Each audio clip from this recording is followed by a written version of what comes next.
webinar. We have a number of individuals still coming into the waiting room, so we'll give it a moment.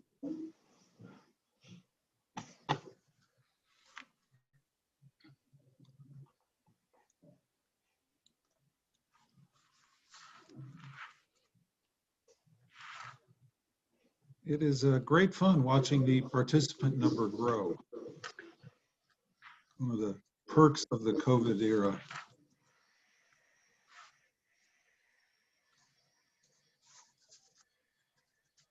Once again, good morning. Welcome to our webinar. We'll give it another moment.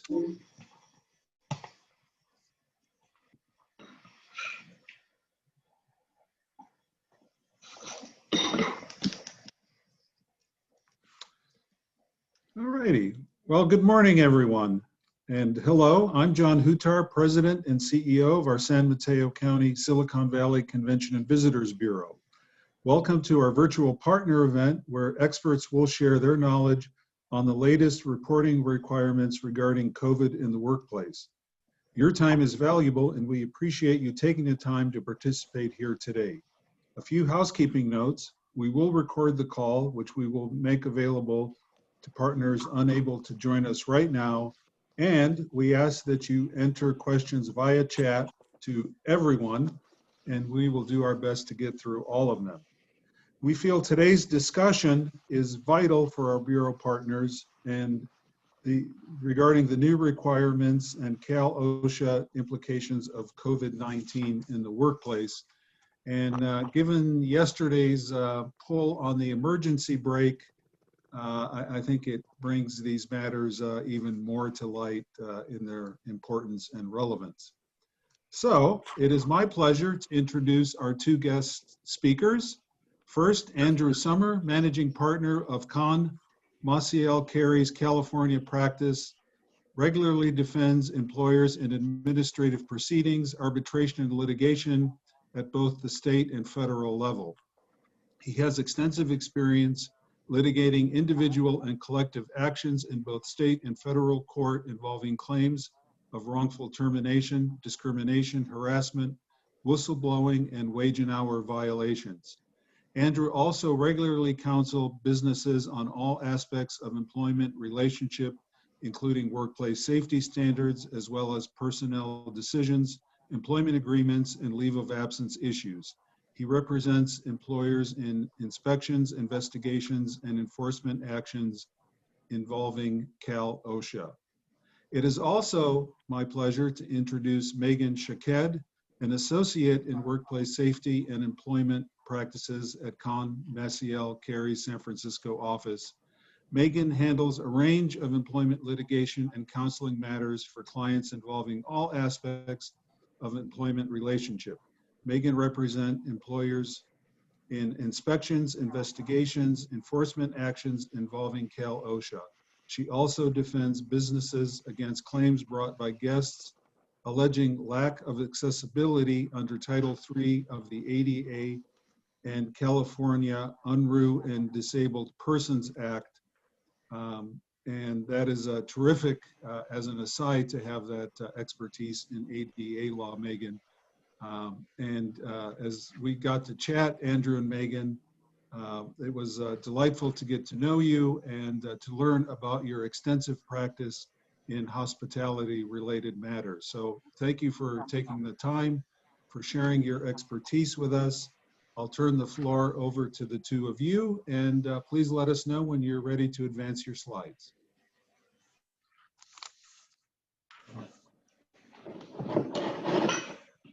Andrew and Megan, take it away.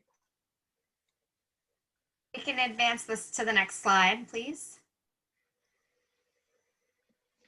So we're going to start off talking today a little bit about basically the Cal OSHA implications of COVID-19 and some strategies that can be implemented in the workplace to not only protect your workers and guests, but also comply with the numerous requirements and the ever-changing landscape that we're in, given the COVID-19 pandemic. Next slide, please. We thoroughly, I think, thank you, John, for that lovely introduction. I think Andrew and I have been well introduced. We can go to the next slide, which should be my bio information, and then we can go to the next slide as well. So today, just to give you an overview of what we'll be discussing, like I mentioned, we're going to primarily focus on the California OSHA implications of COVID-19 in the workplace. We'll go over some guidelines that exist generally that protect workers in California, and the COVID-19 particular spin on those regulations and all of the COVID-19 guidelines coming out from Cal OSHA. We'll also talk about some specific issues about temperature and symptom screenings for employees, and even to some extent guests on that may come into the workplace, as well as face covering requirements, which is certainly among one of the topics that comes up with COVID-19, but that can be particularly difficult in interfacing with the public. Andrew will talk a little bit about COVID-19 specific recording and reporting guidelines. But first, we're going to start out with a little brief overview of some new California legislation that the governor has passed during the pandemic, and also go over a new proposed emergency COVID-19 regulation that Cal OSHA is considering currently. So these are, we're going to start out with the hot topics, and then we'll kind of backtrack a little bit and give you a little bit more background. Next slide, please. So we'll start out, next slide, please, with the two new California bills. The first is Assembly Bill 685. Now, this one does not go into effect until January 1 of the new year, and it essentially has two parts. One is a reporting requirement in the case of COVID-19 outbreaks in the workplace, and the second is a notice requirement that applies more broadly in the case of potential exposure of employees in the workplace to COVID-19. So this first slide goes over that outbreak piece of 685. And the intention here is essentially to create uniformity in reporting workplace COVID-19 outbreaks to the California Department of Public Health. And for purposes of AB 685, and I'm only, when I'm speaking today, I'm talking about outside of the healthcare industry, because the definition can be slightly different if you're in healthcare industry. But knowing that that you are not a COVID-19 outbreak for purposes of 685 means 3 or more laboratory confirmed cases within a 2-week period among employees living in different households. And if there is a COVID-19 outbreak in your workplace, then that must be reported to the local public health agency where your work site is located within 48 hours. And the idea here is to, create transparency, to provide more available information to the public health authority so that it can aid in their efforts to conduct investigations, contact tracing, and kind of fill some gaps in stamping down the spread and also educating employers. Next slide, please. The second component of 685 that I mentioned is that notice requirement. So this is not specific to a COVID-19 outbreak. This is just in general, if there's a potential workplace exposure to COVID-19, that an employer has to provide written notice to all of its employees and the employers of any subcontracted employees working at the site. And the notice has to go out to essentially the group of people who has to receive the notice are those who were at the same work site as the infected person or exposed person, and that notice has to go out within 1 business day of the employer learning of the potential exposure. So this is when you get into the weeds of 685, there's a lot of terms of art that are defined within the legislation. But the thing to take away is that if you have a COVID-19 case, somebody at the workplace who has COVID-19 or was exposed to somebody with COVID-19, then that may trigger this notice requirement. And it's a very quick turnaround. That 1 business day is really quick, and you have to notify not only your own employees who are on site, employers of subcontracted employees, but if you do have a workforce that's unionized, you also have to provide notice to the union. There are very specific requirements for what's included in the notice, and they differ a little bit depending on who the notice is going to. So this is AB 685 is definitely something to pay attention to and kind of get your ducks in a row in terms of being able to easily access the information necessary to be able to get these notices out. You know, be able to figure out who was on a work site during the quote unquote infectious period, so that you can figure out who needs to receive the notice, and then gathering the information that needs to be in the notice that are the other requirements. You know, you're supposed to provide information about your disinfection and cleaning procedures and some of the kind of protections offered to your employee in terms of benefits like paid sick leave and workers' compensation benefits and things like that. And I would add that there's some ambiguity about who may have been exposed to COVID-19. There is a standard that's been adopted by the California Department of Public Health based on CDC guidance about having an exposure of at least 15 minutes, that you're within 6 feet of another individual within a 24-hour period. That's based on the current definition offered by the CDC. But the way it's phrased, it could be even broader than that. It's really a judgment call. The smaller your work site is, you might want to have a broader dissemination of information. But what's really important for practical reasons, this is not required by the notice, but it's not terribly helpful to provide a blanket notice that there's been an exposure without giving some context as to the work area, because you're obviously going to have workers that are going to be alarmed. So one option here is to, when you provide that notice, include all the information required by AB 685, then perhaps also identify the work area, the work department. And then it's really important that you do not identify the employee that's tested positive. With that, I'll let Megan proceed. Thank you, Andrew. That's all really helpful practical advice. The other piece of practical advice I'll give is that there is some recognition from the state that this bill is causing a little bit of confusion. So the California Public Health Department has posted frequently asked questions, and we expect there to be potentially some updates to this legislation that'll try to help fill some of the gaps in the ambiguity in the language, but that can be a helpful resource in terms of figuring out what you have to do in the case of an exposure. Next slide.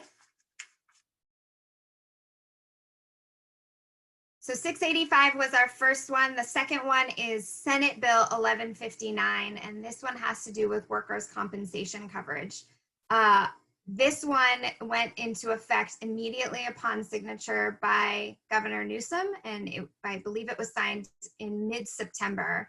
And the history here is that when the pandemic started, in order to make it easier or more likely that there would be workers' compensation coverage for work-related COVID-19 cases, the governor signed an order with a presumption of work-relatedness in certain contexts. And this legislation kind of made that permanent. And for our purposes, we'll talk about the disputable presumption in the context of a COVID-19 outbreak in the workplace. So 1159 creates a disputable presumption that a COVID-19 related illness is compensable for workers' compensation purposes, generally speaking, where you have an employee who's tested positive for COVID-19 and it's during a workplace outbreak, and it's within a 14-day period after that employee's been in the workplace. Now, this presumption picks up where the executive order kind of left off.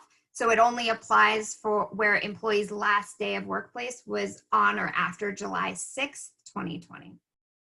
And for purposes of 1159, because we have to make things more complicated, outbreak is defined a little bit differently than in 685. An outbreak for purposes of this workers' comp presumption is, we're looking at a 14-day calendar period.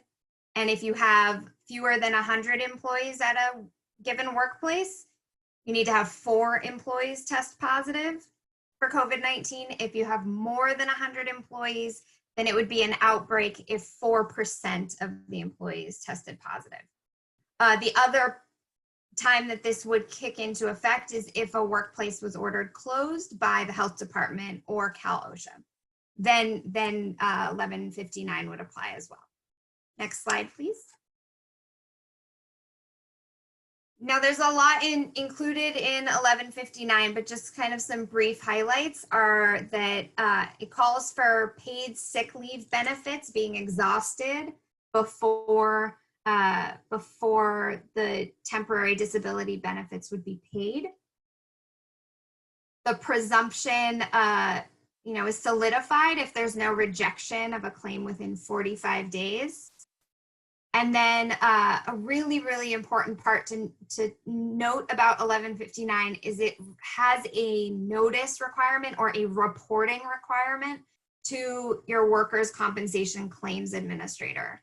And this is really important because the labor commissioner can actually cite an employer and issue penalties for failure to comply with this reporting requirement. Next slide, please. The next slide will get into, has some of the details of that reporting requirement. And again, I don't want to get too much into the weeds with all of the requirements, but the important part to note is that if you have an outbreak in your workplace that falls within the 1159 definition, then that will trigger your reporting requirement to your workers' comp claims administrator, and that report has to be submitted within 3 business days of when the employer either knew or reasonably should have known that the employee tested positive for COVID-19, such that it would trigger that you're in the outbreak definition. Next slide, please. All right, so I think we're going to transition over to the emergency COVID-19 rule. I would add, as to SB 1159, there was a question about rejection from workers' comp. And the idea of this disclosure is that, or this report, is that you're providing information to your workers' comp administrator, and that individual can use that information to make a determination about whether the COVID-19 illness is work-related. And it's really important to note that you're only required to comply with this reporting mandate where there is an outbreak as defined under the statute. Otherwise, if it's just an exposure of COVID-19 and not an outbreak as defined, then you're really looking at AB 685 and what the requirements are. Now, to make things more complicated, as California often does, is they have enacted these 2 new statutes in the last legislative session, and now the Cal OSHA Standards Board is considering an emergency COVID-19 rule. And as an emergency rule, there is a 5-day comment period to a draft of the rules that's been provided by the Division of Occupational Safety and Health. That's the enforcement agency for Cal OSHA.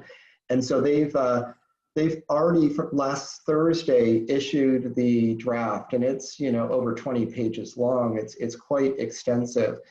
And our firm has formed an industry coalition, and we are submitting comments to the Standards Board on that rule.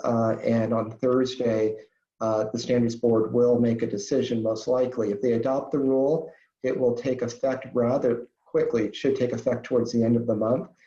The other option is for the Standards Board to kick this to the next meeting next month and allow some changes to be made to the rule. So we'll see what happens.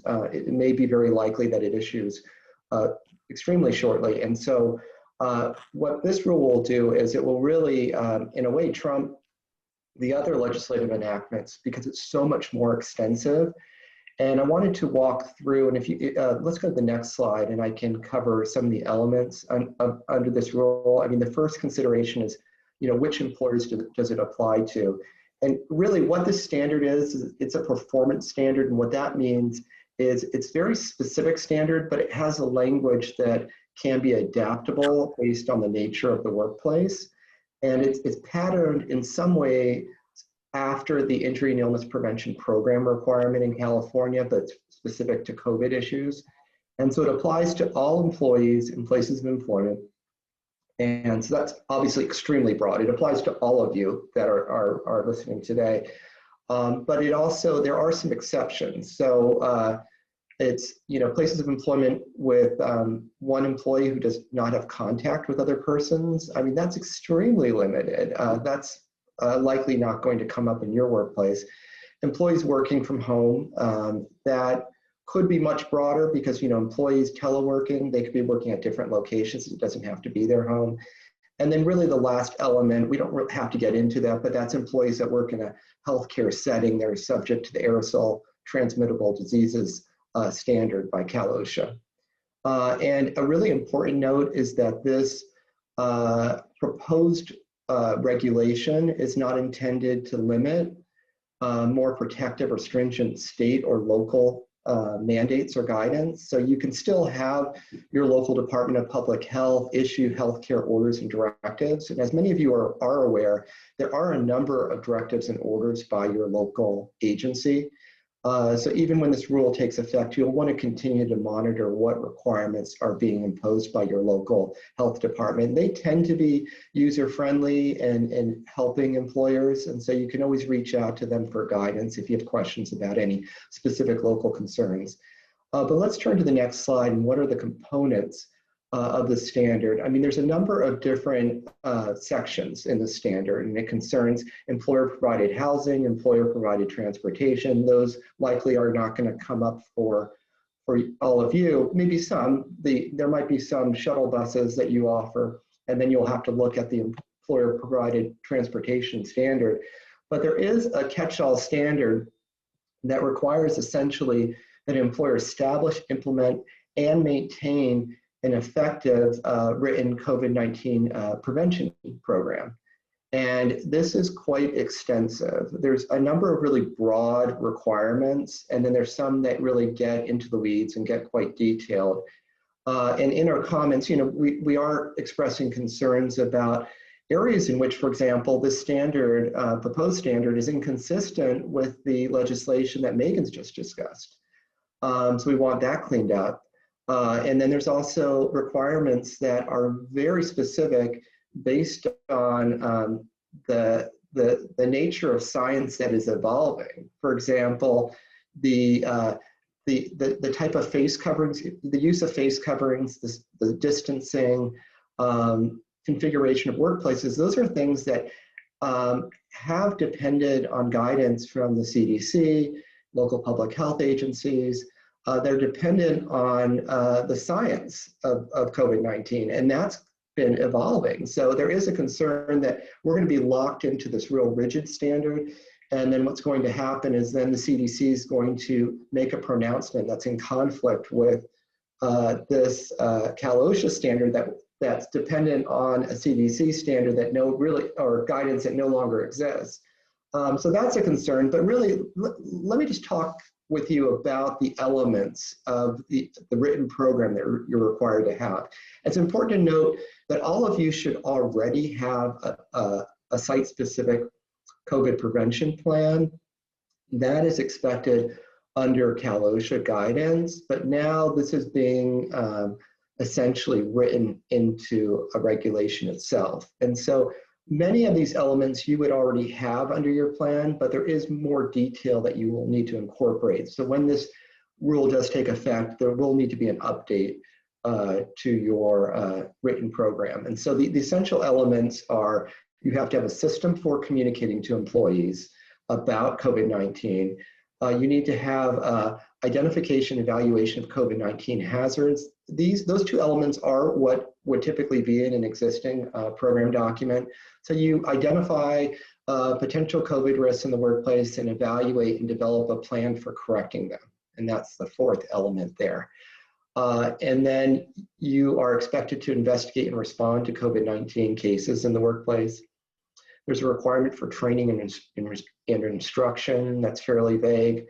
Requirements for physical distancing and face coverings. Other engineering and administrative controls. And engineering control would essentially be some kind of configuration in the workplace, whether you have markings where people stand, you have plexiglass barriers, things of that nature. Administrative controls would be perhaps staggering shifts, so you have fewer people in the workplace. And then PPE is personal protective equipment. Personal protective equipment, that's not really a face covering, that's more of an N95 mask.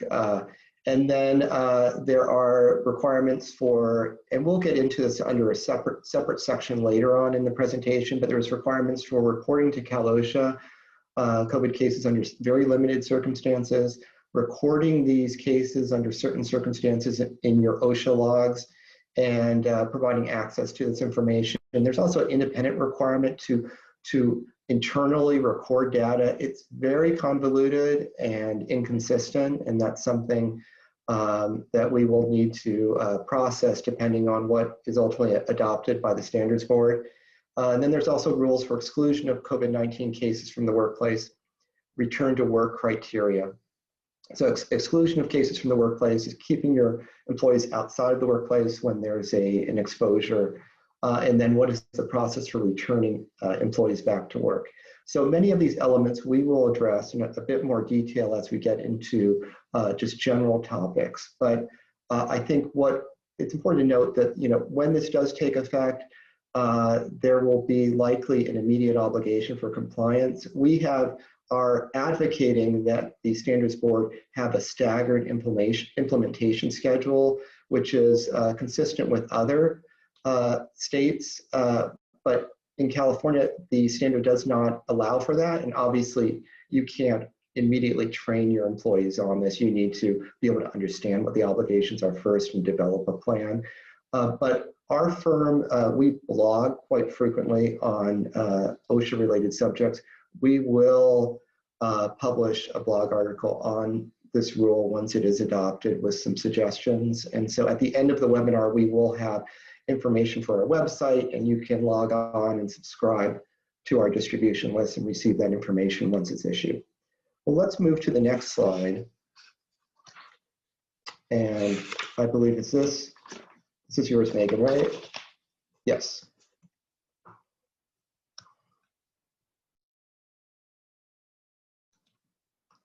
Oh, Megan, I think you're still muted.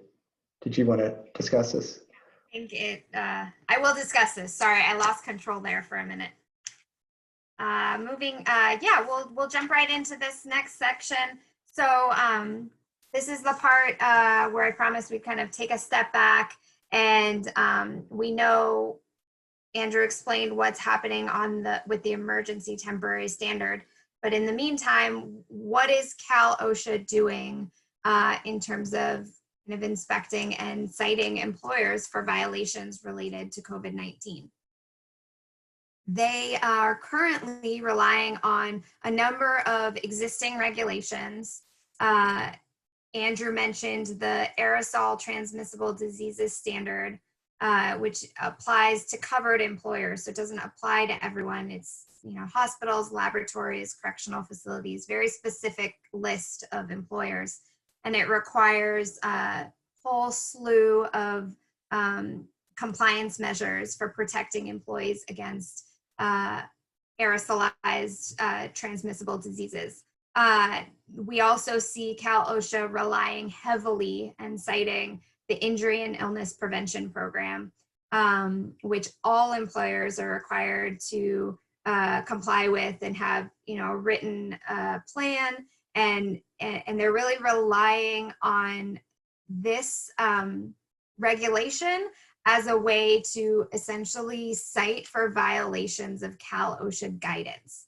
So we saw early in the pandemic that Cal OSHA came out with industry-specific guidance. And this is where they asked employers to have a written COVID-19 prevention plan and to put things in place like queuing of lines and face covering, social distancing, those administrative and engineering controls that Andrew mentioned. And so this is the regulation they rely on for that, though it's not COVID-19 specific. The personal protective equipment standard and the control of harmful exposure standard is another way that they can cite for, failure to provide respirators, N95s, if that's applicable in a work site, or to take other measures. And then finally, we know they're relying on the reporting and recording regulations when there's a failure to report COVID-19 illnesses or fatalities. And Megan, I would add that I really think much of this framework is going to go away for COVID issues, given the emergency rule that we expect to be adopted. So I think, if you look at all these standards, aerosol transmittable diseases, that will be around, of course. That's healthcare. That's not impacting this audience. But injury and illness prevention, personal protective equipment, control of harmful substances, if you're going to be cited by Cal OSHA, it'll likely fall under the COVID emergency rule rather than any of those rules. Recording and reporting, those rules will continue to be rigidly applied since it's very generalized language under the emergency rule.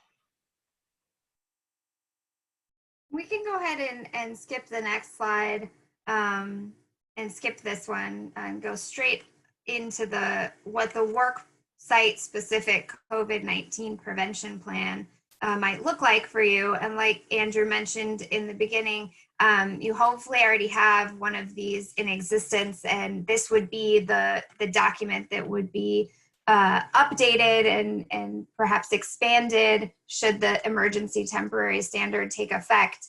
And this originally kind of generated from that Cal OSHA guidance, and it took a couple different forms. It was, originally issued by Cal OSHA, and then the state came out with a blueprint for reopening, and a lot of these concepts were repeated in that big document that was intended to help employers, kind of gear up for reopening and have these things in place. So it requires establishing a written COVID-19 prevention plan that is specific to a work site. So it's supposed to be for every facility.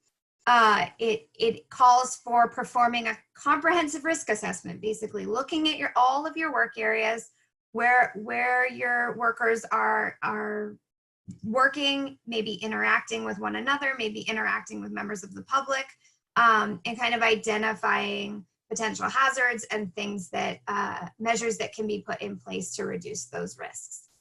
It also calls for designating a specific person at each facility to implement the plan. Key part of the COVID-19 plan is notifying local health department in the case of outbreaks. So we see, a specific line in the plan saying, here's who to contact if we have an outbreak. So employers are making sure that they're complying with that requirement. And then there's training and communication requirements for employees. And this would cover everything from, how to wash your hands, making sure you're wearing your face covering correctly. If you are an employee who is in charge of disinfection and cleaning protocols, that you've been trained how to properly use the materials, how to properly use any protective equipment that might be required, gloves or anything else.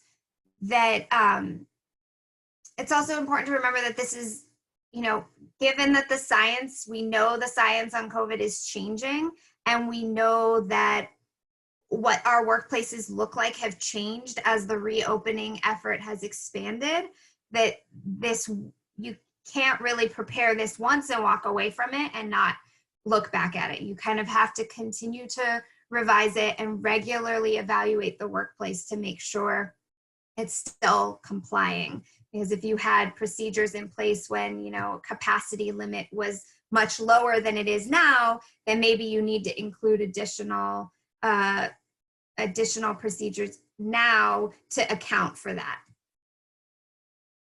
You'll also want to have included in the plan a procedure for investigating any COVID-19 illness and walking through the steps of determining if it was work-related or if there were any kind of outside factors that might alter that analysis or mean that you ask additional questions or gather any additional information, and kind of have an exact process that you'll go through for identifying close contacts and potentially isolating employees from the workplace and from others.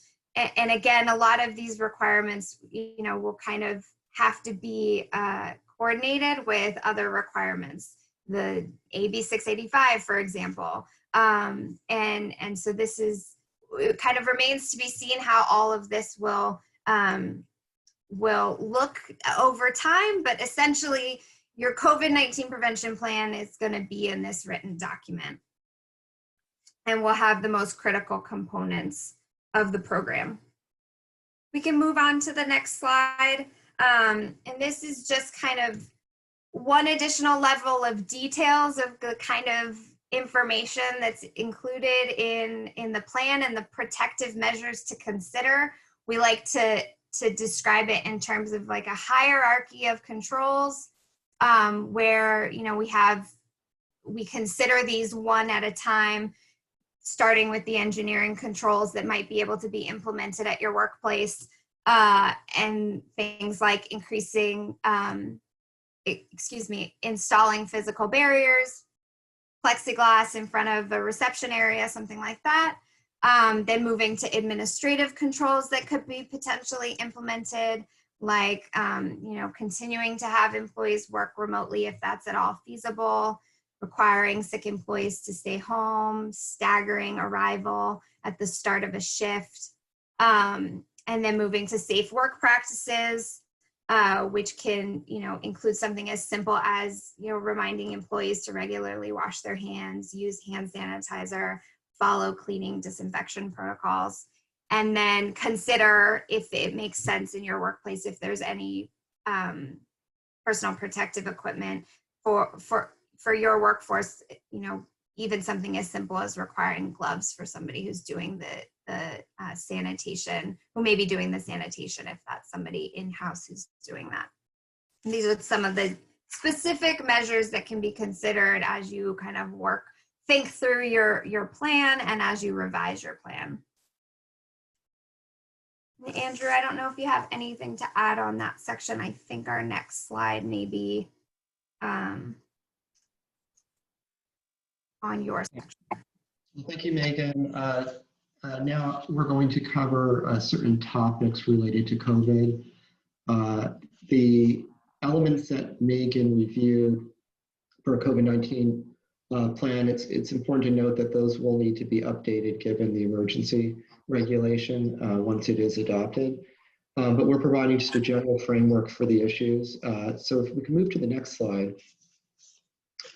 Health screenings. This is an interesting topic. I think we don't need to spend a lot of time on this one, but if you are, the existing guidance has required that you, or has had an expectation that you have employees do self-screening or that you conduct screenings on site. And so there's two different options.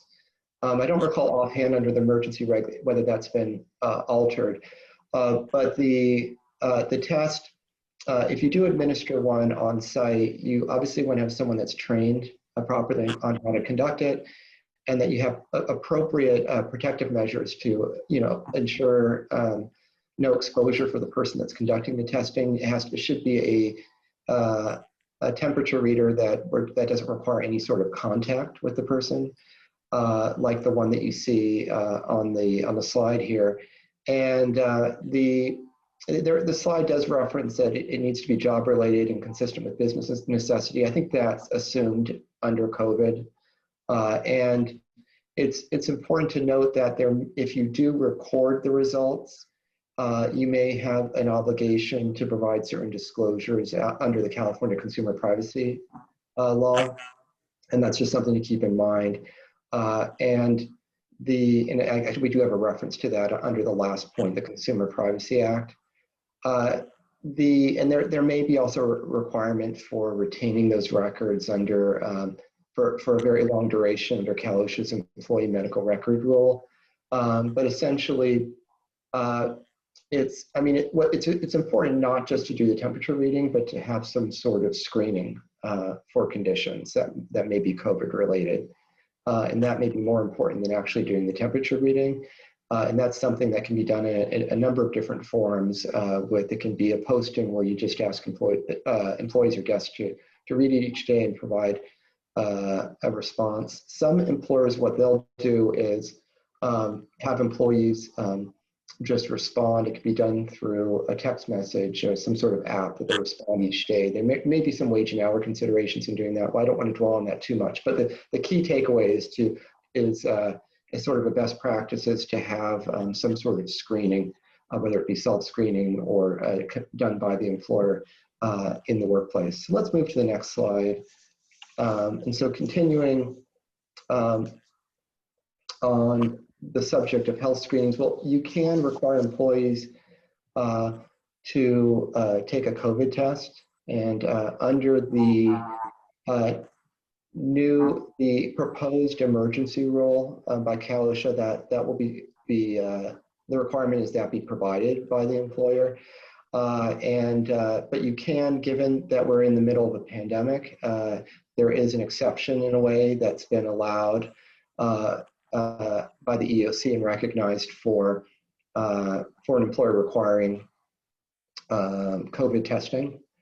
And then, there's an important note here that a COVID negative test doesn't mean that the employee does not have COVID, that they can later develop the condition, but these are prophylactic measures that you can take. And so, consistent with what I had mentioned previously, you want to consider having employees self-monitor for conditions. They could fill out questionnaires, but it could be simply them, when they arrive to work, just reporting to you that they don't have any of the typical symptoms associated with COVID-19. And then moving to the next slide. And just a couple minor notes is that, there's significant issues, but we don't have to dwell on it, is that you want to have any health screening done in a consistent manner across your workforce. It's not, should not be done in a way that's singling out certain employees where there could be an allegation of discrimination.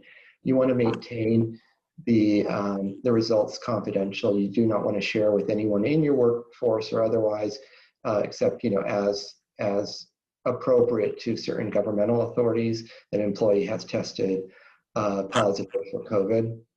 And then we recommend having protocols if there's an employee who refuses to test, and you may want to have consent forms and develop protocols for how testing will occur. Let's move to the next slide here. Okay, so the subject of face coverings. I think we all know, the different options for face coverings. You're not required to have N95 respirators for your employees. There's such a shortage of supply that in your industry that would not be expected typically. But there can be cloth or other materials used for face coverings. The requirement, of course, is that the mouth and nose is covered. And then there are certain criteria from the CDC as recommendations for what type of face cloth to use and how the covering should be applied. And you will receive a copy of the slides and you can review this afterwards, but I don't think we need to go through this in detail. And then the next slide is requiring employees to wear a mask. The question is, what if an employee has distributed face coverings, but an employee fails to bring their face covering to work?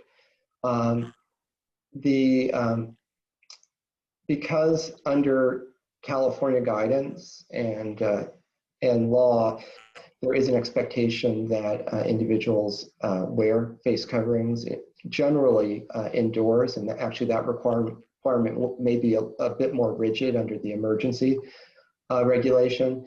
There is an expectation that employees wear face coverings at work, and they should not be allowed to remain in the workplace if they do not wear a face covering. There are some exceptions to that, and that's particularly covered under the emergency reg. It's fairly limited.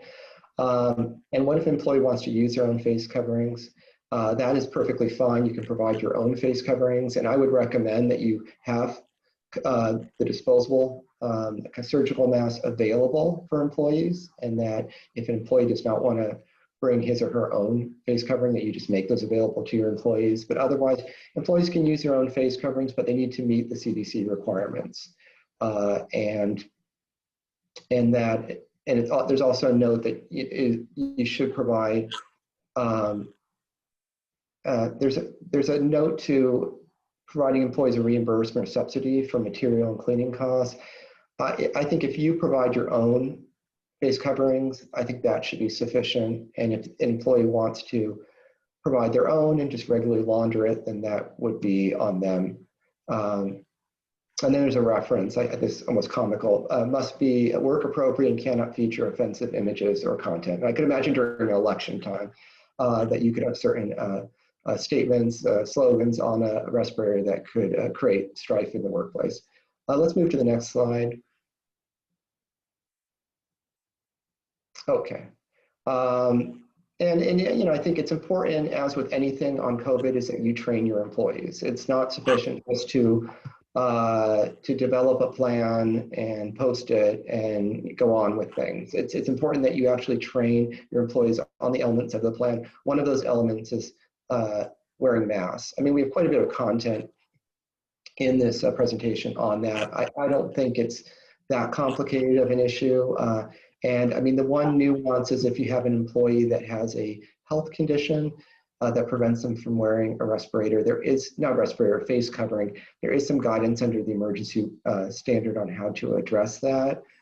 There may be a need to provide alternatives, such as a face shield to that individual, maybe not have that person have contact with the general public and close contact with other employees. And that's something that's very nuanced. You likely want to consult with your HR or legal counsel when assessing a situation to avoid any legal exposure. So let's turn to the next slide. Okay, so we are going to just speed through record keeping and reporting. And my apologies, we have quite a bit of content here, but I think all of these issues are really important. And at a minimum, it'll be, you'll want to have these slides handy and be able to review these issues after the presentation. But there are two requirements principally for reporting. And actually, along those lines, there was a comment made about, is the worksite prevention plan the same as the requirements under Santa Clara County? And so it's, as I mentioned previously, we both mentioned, is that you're really looking at the state law requirements. And when you look at the state law requirements, you have the legislation, you have guidance, and now you'll have the emergency rule, but you also have the local health agency's own orders and directives that have effect. So you will have the plan that will be in your format for California compliance, but you'll also want to consider what the county requires. And so the County Department of Health will likely have some other reporting requirements. The state has tried to standardize reporting of COVID outbreaks, but there may be requirements outside of that. My hope is that over time, there is a standardization and less reliance on local requirements, which are quite burdensome, particularly for employers that have locations throughout the state. But one requirement that is state specific or under Cal OSHA regulations it's based on Fed OSHA regulations, is the record-keeping requirement. And that's fairly broad. And so one really important point is, well, let me just go over the format quickly. So within 7 calendar days of receiving triggering information, an employer must record every injury, illness, or fatality that is work-related, is a new case, not an existing one from a prior time frame, and meets one of these general recording criteria. So it results in death, days away from work, restricted work or transfer to another job, medical treatment beyond first aid, loss of consciousness. So a typical COVID case is going to trigger one of these criteria, but the sticking point is going to be whether it's work-related. Okay, so that is really an individualized determination, and we recommend that you complete, we have a questionnaire that our firm uses, we can provide it to you, but that you complete a questionnaire and that you do an assessment of the sources of exposure, potentially, for the COVID case and whether there's any work-relatedness, okay? So let's move to the next slide. And so there's been some recently issued guidance by Cal OSHA in frequently asked questions. And so they've clarified that it doesn't have to be a confirmed COVID case to be recordable. So it may be a situation where you record it initially, and then if there's not a positive case, then you make a decision to remove it from your log later on. There's an issue about quarantine. I don't think we need to get into that. Let's move to the next slide. And then you need to determine whether the COVID case is work-related. And the test is whether it's more under Fed OSHA, is whether it's more likely than not to have a work-related connection. And Cal OSHA seemed to create a presumption of work-relatedness, and there is some ambiguity, but they look at where there is identifiable workplace exposure, say by another employee. They look at a variety of factors. They look at, to determine whether it's work-related, they look at interactions with people known to be infected by the employee in question, whether that employee in question is working in the same area where people are known to have been infected, where there's a sharing of tools, materials, vehicles, et cetera. And it's really unclear exactly how this would be applied, because Cal OSHA in its guidance suggests a broader standard than exists under the regulation. And let's turn to the next slide. Even if there's no identifiable workplace exposure, employers must still kind of assess the duties in the work environment. And so there's factors that are considered, like the type and extent or duration of contact the employee had in the workplace, social distancing measures and controls in the workplace, and work-related contacts with individuals that had signs or symptoms of COVID-19. And so really, the takeaway is you need to do your own work-related assessment. And so as an example, if you have an employee who is has a member in their household who works in healthcare, for example, who was positive before the employee was, you might be able to use that to make a determination that the exposure was not work-related, but then you have to look at work-related considerations. Cal OSHA takes the position that any doubts about whether an injury or illness or fatality is work-related must be resolved in favor of just recording the injury. So let's move on here. We're trying to speed through this. So then the last consideration is reporting. You have an independent obligation to report to Cal OSHA directly. So you're not recording in your log, but you're reporting to your local Cal OSHA enforcement office a injury, illness, or fatality where it's in a place of employment or in connection with any employment. It's very broad in California compared to other states, but the idea in connection with any employment is it's contracted in connection with work, regardless of where the symptoms arose or when there was an onset. So you're really looking at work-relatedness, kind of like what we're talking about under recording that we talked about previously. But then there's another component, which is that the illness, injury, fatality could occur in a place of employment. And that's typically the case where the employee becomes sick at work, even if the illness was not work-related. So if an employee became developed became infected with COVID, before coming to work, maybe the employee was even on vacation, but gets to work and then develops symptoms, that may be something that you need to report to Cal OSHA because of the connection with any employment element here. There is an obligation to report within 8 hours of knowledge. It's a very short time frame. Okay, is that the end? That is it. So we sped through this. We left a little bit of time at the end for questions.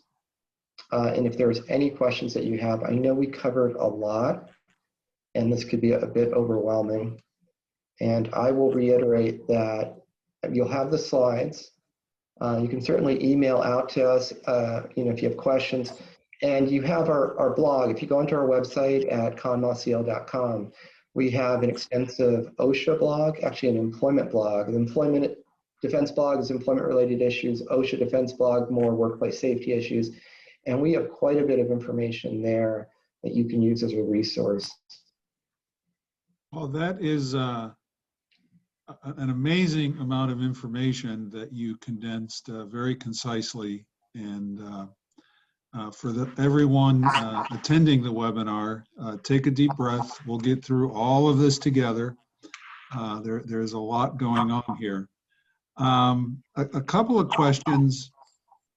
Is there a good sample notice and a good sample plan where someone could plug and play and adapt the relevant information to their work site and to the notification? Does such a template exist anywhere out there?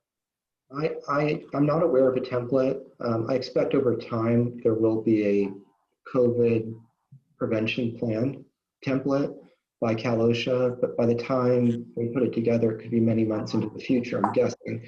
But our firm may have a template at some point soon. We do have a template in accordance with current guidelines, but that's going to be outdated very soon. So I'd be wary of providing that template. But to the extent we do have something in the short term, we can share that with members. Also, we may have a notice. We have been advising clients on AB 685 and SB 1159 compliance, so we may have a template that we could share as well.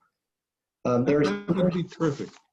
And taking those two pieces of legislation specifically, perhaps we could go through a couple of scenarios and you could opine on what's required. So let's say one employee, let's say the hotel has 50 employees total. An employee in accounting, pick a department, calls and says, I can't come to work. I've been diagnosed with COVID. In that circumstance, what would be required, if anything, as far as notifications? Okay, so, and Megan chime in too. What you'll want to look, I mean, there's a reporting requirement. So this is like an onion here, right? So you peel it back and you say, okay, there's an exposure, and then you want to look at, is this and I'm a little weary here because I'm also thinking about the emergency rule that's not quite law yet. So let's put the emergency rule aside. It hasn't taken effect. So we're looking at AB 685. There will be a requirement to provide notice to the employees and notice to subcontractors or the employer of any contractors that are working there.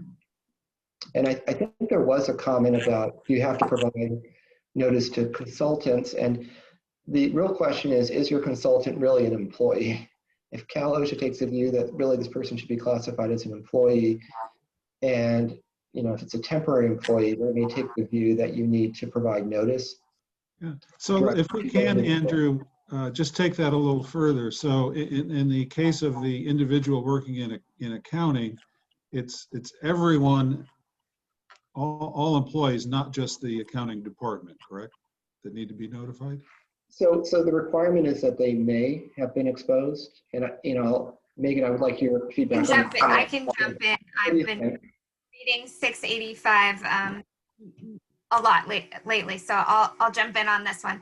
And yeah, so 685 defines it as a work site.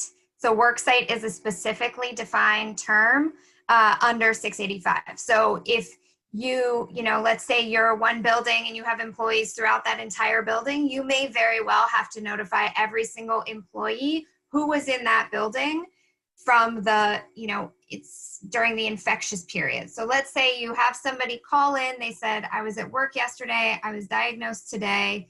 You may have to go back and say, okay, she was at work yesterday, she was diagnosed today. We'll go back during the infectious period as defined by the California Public Health Authority.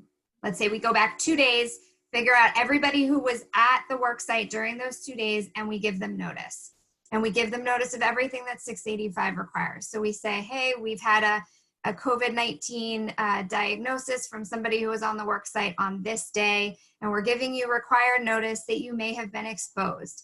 But then you'll want, to Andrew's point earlier, you'll want to add some additional information to, you know, both prevent you from getting a lot of panicked calls from your employees and from creating unnecessary panic amongst your employees, to say, you know, you could provide a little bit of information if it's not going to reveal the individual's identity.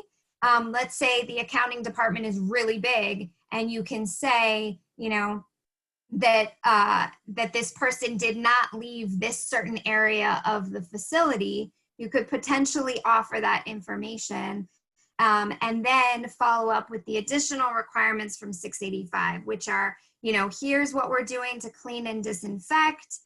Here's all of our protections in case you need them. You know, we have paid sick leave, or we have, you know, these other COVID-19 benefits that you have probably are already aware of, but we're providing you again because it's required under 685. And that's, you know, kind of your opportunity to not only comply with the requirements of 685, but also kind of have that personal touch with these people who you know are going to be a little alarmed in receiving this notification. Yeah. And if we, I just want to add one thing, is that the may have been exposed element to AB 685 is not clear. And I've taken that to mean that you only need to make that disclosure to employees that would have had close contact with the exposed individual, say been within 6 feet for at least 15 minutes within a 24-hour period. But that's not entirely clear, and I've had debates with other practitioners on this. So we can't give a clear answer to that. So you really, that's a little bit more nuanced. And I'm sorry, but you were going to say something, John? well, and then let's say it is audit season, for argument's sake, and let's say that an accounting firm dispatched an auditor to a hotel, and they're going through receipts, and that's clearly not an employee. It's a subcontracted service to do the audit, and that individual, it becomes known then to the owner of the hotel that auditor came down with COVID.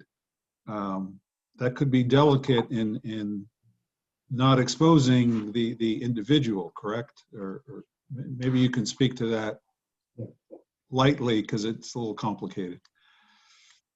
Yeah, right. Regardless of who the infected individual is, there's obligations to not reveal that person's identity. So if that's a fellow employee or if it's a third party, there are restrictions in the information you can provide about, you know, identifying information about who that infected person is. And then a question from the chat, is there a specific requirement to screen guests? And is there any requirement, to take it a little further, to inform guests or customers of any outbreak? Or is that just left up to the health department, local health department? Yeah, that's a good question. And I'm going to think through this aloud here, because the emergency rule is focused on employees, not members of the public. But to the extent members of the public come in and can be a source of exposure to employees, that's something that needs to be regulated. In terms of conducting a questionnaire of guests, I'm wondering if that's covered under any state guidance. I suspect it is.